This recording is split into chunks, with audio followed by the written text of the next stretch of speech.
may signature ni Father Gamaliel Gamas. Birthday pala niya ngayon. Nalate ako ng 5 minutes. Nag-celebrate kami sa birthday niya ngayon. At yung isang pasyente natin, 43 years old. More than 12 years na yung suffering niya sa kanyang sakit. Walang finding sa doktor. Bigla lang maninigas yung buong katawan niya. Nandito siya ngayon. Pinaprocess natin ngayon. At ito yung storya ng buhay niya during exorcism. Ito yung mga, ang tawag pala sa mga biktima ng demonya ay hindi pasyente. Hindi din biktima. Inner comments. Ang tawag nila? Inner comments. Comment. Ano itong inner comment? Harassed by the evil spirits. Inner comment sa sodsa. So yan po ang exact term. Hindi pasyente, hindi kliyente, hindi customer, inner comments. Comment. Inner, E-N-E-R. G-U-M-E-N. Inner comment. Inner comment. Possessed or harassed by the evil spirits.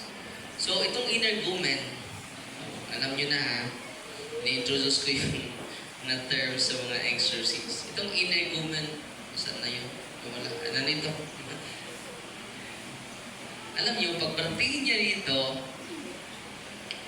first time niyang pagdating dito, nagmimisa tayo, dun siya nakaupo. 43 years old, hindi pa tayo nag-exercise, sumigaw na. Kapag may sisigaw mamaya, huwag kayong tatakbo ha. Hahabulin nila kayo. Mag-hide and seek kayo. Okay ba takot kapag may mag-react? Lalo na kapag during communion, maraming mag-react. Pero hindi ko alam may mag-react ngayon. So during exorcism, before exorcism mga kapatid, 43 years old, bigla lang maninigas yung katawan niya, may espiritu na nakasunod sa kanya. Marami na siyang pinuntahan na albularyo. Naharas talaga siya ng demonyo, kaya energumen yung description natin sa kanya. During any exorcism, ito po yung manifestation observed sa case officer natin during prayer interventions. Upon entering the exorcism room and approaching the priest, the energumen hands immediately became rigid and twisted.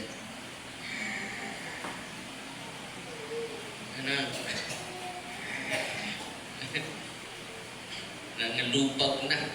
Ayan ka mo. Ang pagsuot lang ha, yung kuha ng gahi na.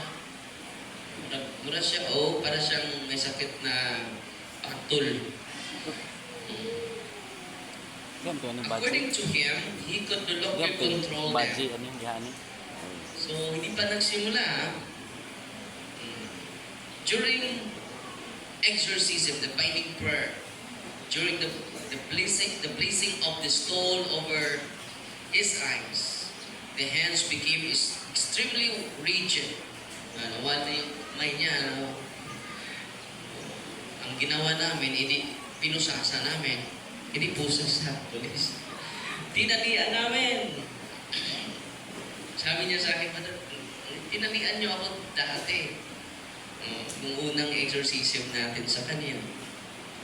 Galing pa siya sa Mindanao, no? Kaya nga, magtayo tayo ng exorcist chamber. Para yan po yan sa training and formation sa mga pari.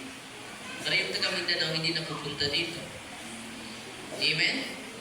At pasalamat ako ni Ambot sa Okok. Facebook nga na, sa Facebook. Ambot sa Okok. Kuyawa. Pero Evangeline ang nga niya, pero yung Facebook, Ambot sa Okok. Nagbigay sila sa atin ng 700 sacks of cement.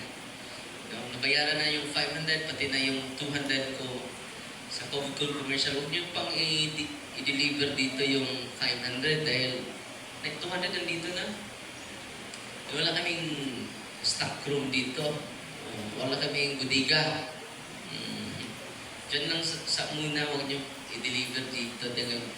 Yung in connection sa kanya, sa exorcist chamber, dahil gumaling yung kanyang tatay, si Tatay Mariano. May video pa nga dito eh. Ipopost ko itong video. Pag-akyat niya sa Chocolate Hills, hindi na nagdala ng sungkod. For 5 years po, for major operation po, yung kanyang dalawang paa. Pero ngayon, yan lang hindi ko pa nabasa. At for 5 years po, yung sakit ng dalawang paa niya, when they received the Eucharist, the sacraments, and he is completely healed. And dahil doon, nagbigay ng 700 Psalm of Sevens. Bigyan natin ng papuri si Kristo. At ngayon, malakpak, magbigay din kayo. Isang halublock lang. Hindi naman yan akin eh. Amen? So, nag-ano na sila nag-layout. It is all with the diocese. Para yung mga malayo, yung mga pari na na-inspire natin, i-train natin. Para may team sila. So yan po ang Training and Formation Center. So para saan yan, Father? Para dyan.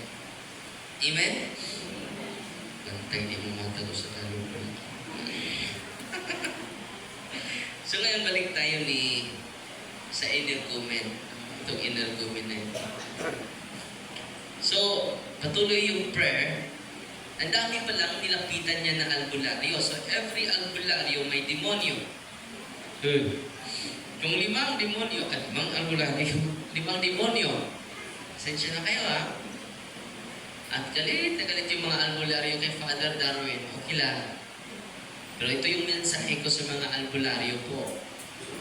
Balik na kayo sa simbahan. I-promote nyo na ang kamay sa pari ninyo, hindi yung kamay ninyo. I-promote nyo na ang sacramentals ng simbahan, hindi yung sacramentals ninyo. Bakit? Hindi libre po yung pag-enjoy ninyo sa kapangyarihan ng demonyo. Hindi libre po yan. May bayad yan. Ang bayad, pwede yung kaluluwa mo, pwede yung mga apo mo. Kaya nga, may mga energumens tayo na nag-sacrifice because of their lolo. Because of their lolo na albularyo. Yan po. Yan po ang katotohanan. Pasensya na po kayo. At nagtanong itong energumen sa akin, Father, mabait naman ako na tao. Masunuri naman ako sa simbahan. Pero Father, bakit ako? Bakit ako nagsuffer ng ganito? For how many years, Father? Na-distort ko yung isipan ko, Father. Grabe. Ang sagot ko, because of the lack of knowledge. Bakit naharas ka? Hindi dahil mabait ka. Hindi dahil masunurin ka. Naharas ka, itong energumen nito, because of the lack of knowledge. Hosea chapter 6 verse 6. Tayo na Nainiriak ko. So, ano lang iniriak? Magpalipak. Ayaw video ha? Uy, mga marites. Ano magtawag? Ritanaos na yawakan. Mga marites. So, ang energumens na ito, sabi ko, lack of knowledge. Hosea chapter 6 verse 6, nangalaglag o nasalahat ang katawan tungkol sa kakulang sa kaibalo. That's the reason why we established this center. Bakit? To educate all of you who are here. Bakit kailangan i-educate? To empower all of you. Para yung mga false knowledge natin ay ma-purify. So, ito yung mission ng center na ito. Amen? Natutuwa ba kayo ngayon? From Bukidnon po yung nakalakad na maayos without his sungkod. Ngayon lang ako naka-communicate yung araw na ito, nag-chat kami dahil sabi siya, Father, nakabayad na kami ng 500 at sa 200 sacks of 7. Oo, na-deliver na nga eh. Suno na itong center namin. 500. 700. No? So, yan po. Tatapusin natin yan, hindi pa matapos ang taon. Ready na kayo? Isa muna. Tatlong building ba tayo natin dyan? Concrete na, hindi na po temporary. Ang Panginoon ay hindi natin bibigyan ng temporary. Panginoon yan eh. Amen? So, hindi pa matatapos ang taon na ito, matatapos na natin yung exorcist chamber. Amen? Walang problema ang pera. Mayaman tayo. Amen? Kahit ilang bilyon pa yan, mayaman naman tayo. Ang problema lang, ang pera na sa pulsa pa natin. So patuloy tayo sa energomen, ha? Dahil sa lack of knowledge, kaya nga may catechism tayo, yung buong team natin from the whole morning, magbigay sa inyo ng catechism to empower you to use the sacramentals of the church. At sa awa ng Diyos, from 1 to 10, the highest is 10, sabi ko sa energomen na ito, bro, i-rate mo nga, dahil nagsagawa tayo ng series of processing, series of spiritual direction sa kanya at exorcism. Tinanong ko siya, kumusta ka na ngayon? Father, malaki na po yung pagbabago. From 1 to 10, Father, is 8 ang i-rate ko. At 2% na lang. At huwag kang magmadali dahil 12 years na po yan. At magsasalita siya ng mga lingwahe na hindi ko maintindihan. No? At ito po ang pinaka maganda sa encounter ko ng last Friday po. Alam nyo, I commanded the unclean spirit dahil marami daw sila sa katawan niya. Tell me in the name of Jesus of Nazareth, tell me how many are you? Sumagot, we are legion. We are legion. Not legion of Mary. Soldier of Mary mga. Ang legion is 5 to 6,000 demons. We are legion. And then I commanded him, tell me your entry point. Curse set. We set him curse. Curse set. Stop that, Darwin! Pinag-react. Ayaw, video ha? Ilan lang po. Alikod lang. Sis, kini dyan mo mamarites. Natay audience participation diri ha ng mga yawa na sa itong kilid. Kita na mong yawa? Kita na mong yawa? Tanaw mo siyang tapat. Nandilita na yawa. I commanded him to tell me your entry points. Stop! Sumagot ang demonyo. Bro, suot sa na dire bro. Kasi isuot diri ha kay adto na mumutan-aw dito rin na mumutan-aw sa mga kagwapo. No!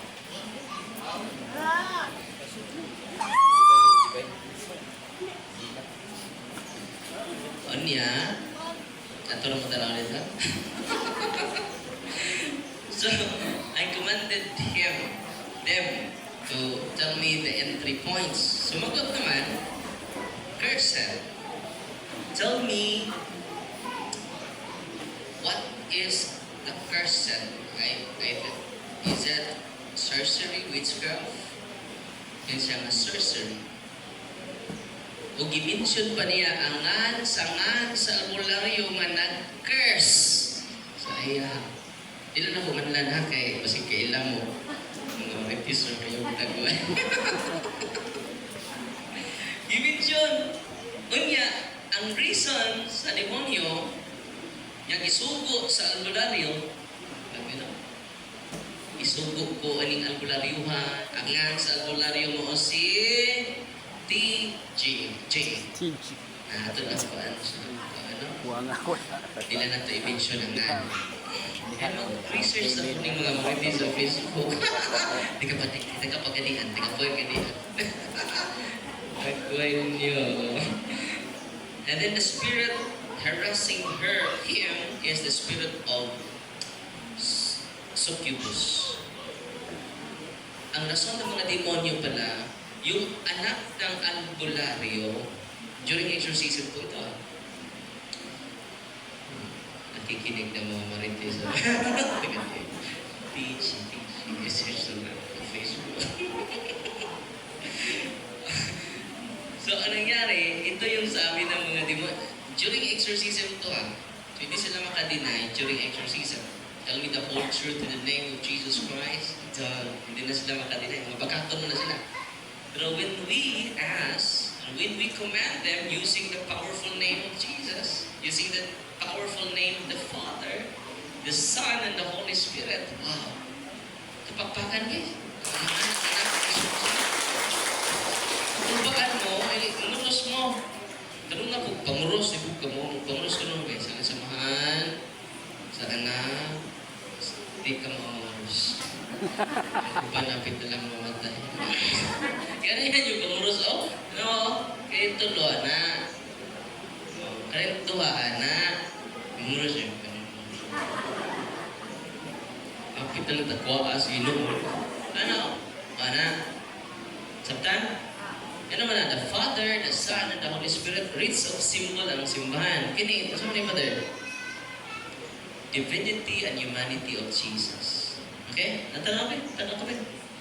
Di na pauli-ulo nito. Gusto mo na niula? Ano daw? Ito Luis Lula ba? Nabalim ng kalula. Anak ng kalula. Tulog, hapon. Tulog Luis Lula ba? Wala. Anak. Karela. Di na mapiko yung kamot ka. Sorry lang. Kasi di na mapiko. Exempted ka lang. Hindi mapiko. In the name of the Father, and of the Son, and of the Holy Spirit. Amen. Wala ka mauna mo. Pwede na ito mga matay. Sige ka. Ito ay mo hadlo kung matay ha. Matay man dyan ka. Di mataparan na rin para matas ginoo. Amen. So ngayon, binubulgan ng demonyo yung entry points niya, paano siya nakapasok? Because they are sent by the albularyo. At yung anak ng albularyo pala ay in love na in love. Hindi po in love, obsession po. Obsessed na obsessed sa energumen na ito.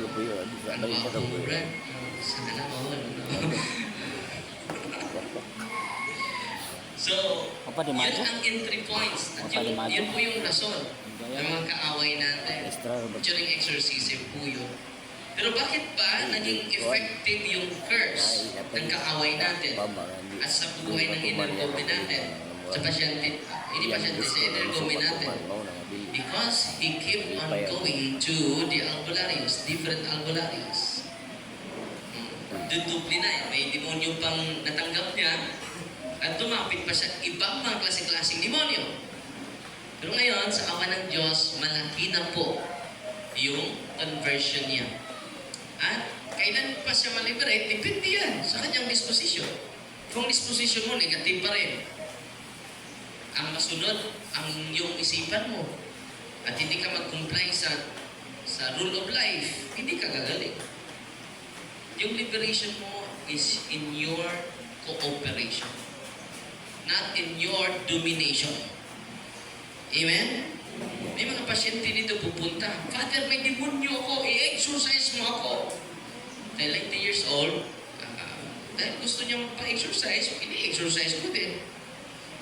Sabi ko, Lola, congratulations, walang demonyo. Alam niyo, kung kayo nagway, what if demonyo, Father? Kung uban gani ka ganahan na maliberate sa demonyo, ikaw kung ganahan ka masugak demonyo, libo kung lulaha ka. Ang uban, sige na yung kalusa ako maling gawas ng yawa. Yan siya kung ganahan po mayawaan. O, kaiyawa, Lola. Yung napakaiyawa, inihatpay lang. Kisi-kisi na ka. So, anong sabi ni, ito po sinamahan pa natin, hindi pa po natapos yung pagsama natin sa Kanya.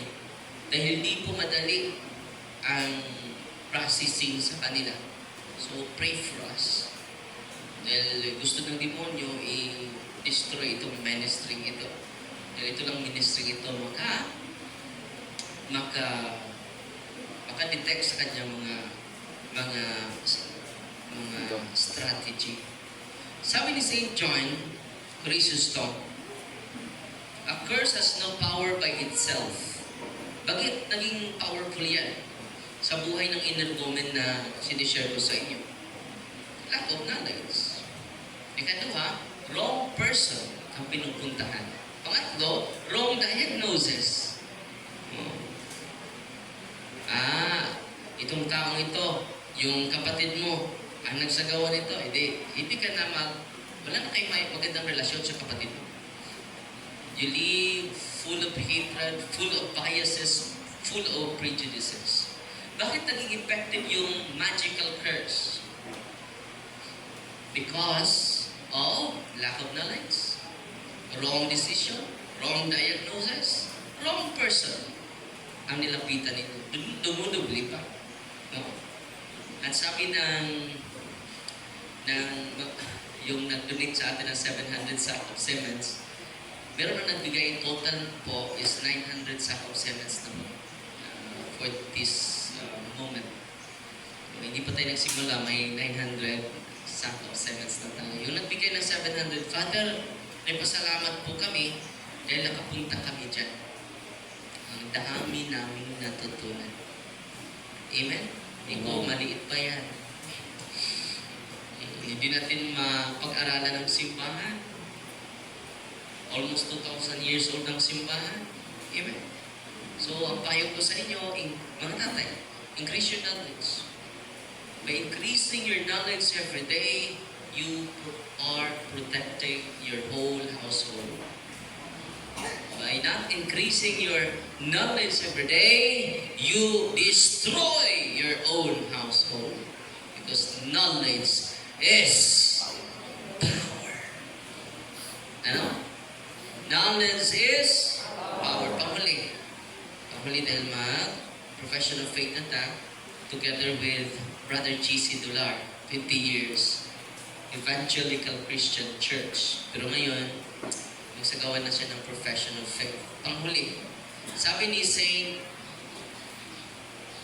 ito maganda po, Origin, hindi po siya naging santo, pero isa sa mga church father ng simbahan, Origin of Alexandria.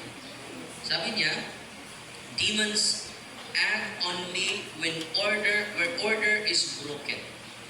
Kung ma-disorder na yung isipan mo, Diyon, nakatakihin ka ng demonyo. Demons act only when order is broken. Kung doble na yung panic mo, doble na yung takot mo, doble na yung kaba mo, doble na yung depression mo, doon, demon acts only where order is broken. So, anong gawin natin? Evil spirits cling to disorder, but flee from the order of God. So, anong gawin namin? Isa sa mga bagong instruction ko sa team, na sila muna mag-process kapag hindi pa dispose, hindi ko exercise. So, kailangan psychologically sound na sila. Psychologically disposed na sila. Ngayon, ito yung bagong na instruction ko sa kanila, hindi ako mag-exercise without them. Okay? Demons cling to those people who are disordered mind, disordered emotion, disordered character. Yeah. So through processing, yung processing natin, it helps them to be psychologically ordered, emotionally ordered, and mentally and spiritually disposed. Kung gano'n na, magaan na yun. Kapag magdudubli yung lakas ng energumen, meaning to say, she or he is not psychologically ordered. Amen?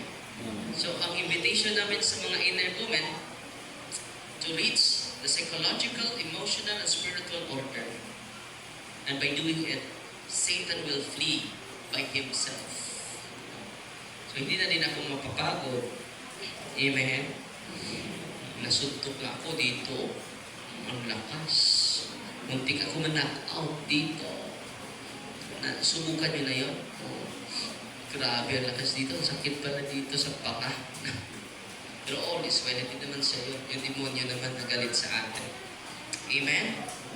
God is good all the time. So ngayon, i-welcome natin si Brad Jose GC. Just Brad GC. Sabay natin magsagawa tayo ng professional faith. Maglihod ka rin sa tubangan, bro.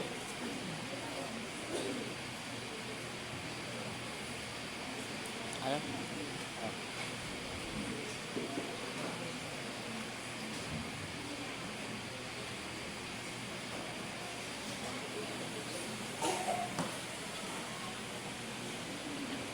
Sige, bro.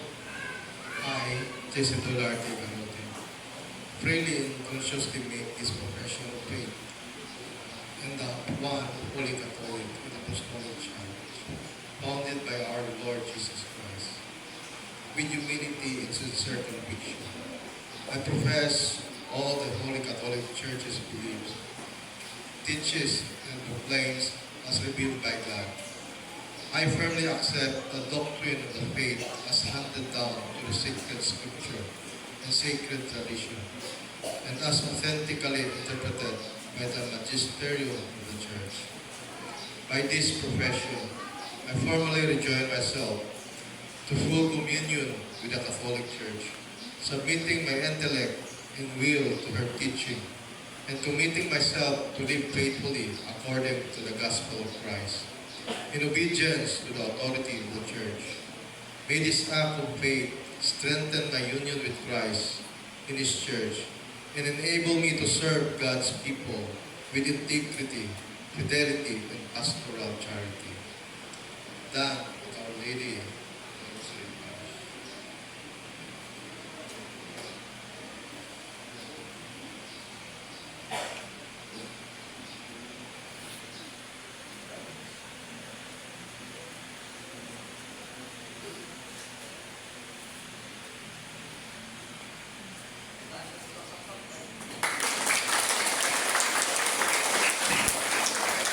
Welcome, bro, sa Lawas ni Cristo. You are incorporated to the body of Christ, the Church, the one holy Catholic and Apostolic Church. Amen? Amen. Nindog tatanan.